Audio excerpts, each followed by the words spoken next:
costa sud della Sardegna, lungo il sentiero che conduce a Capo Spartivento, nel comune di Domus de Maria. È la domenica successiva a Ferragosto e le spiagge, come prevedibile, affollarsi di bagnanti.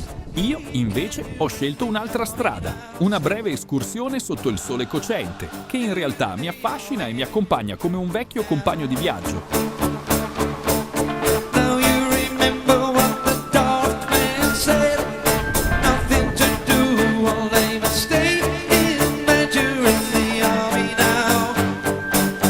Qualche anno fa ero già arrivato alla stazione panoramica di Capo Spartivento, un vecchio manufatto abbandonato, forse una postazione militare o una stazione semaforica. Oggi, come allora, si presenta con i suoi muri color mattone, restaurati quel tanto che basta a renderlo meno ostile agli occhi di chi raggiunge la cima.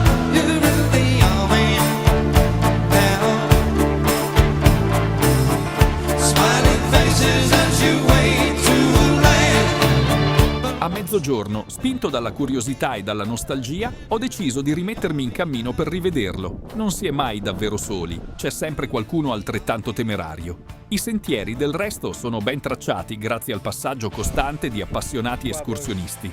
I percorsi si disegnano tra le colline, profumate di macchia mediterranea, guidati dal passo di chi ama perdersi in questa natura selvaggia.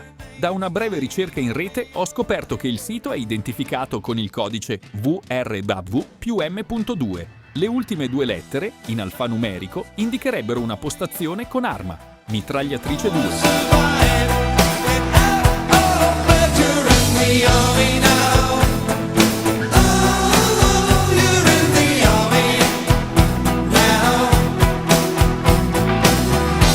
La mia ricerca è stata dettata dalla pura curiosità, visto che sul posto non si trova alcuna descrizione ufficiale. Ma la verità è che, davanti a ciò che resta di una guardiola spoglia e muta, nessuna etichetta riesce davvero a raccontarne la storia.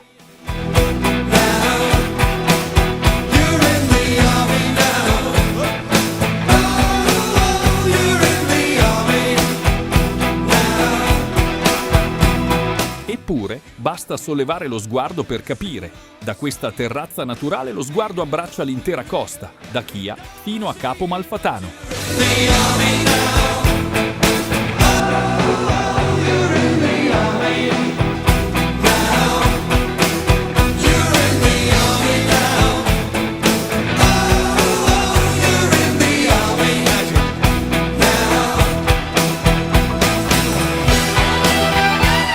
Il mare si distende all'infinito con i suoi colori che cambiano a ogni leggero soffio di vento. È questa la vera ricompensa, la sensazione di dominare il tempo e lo spazio, sospesi tra la memoria della pietra e l'eternità dell'orizzonte.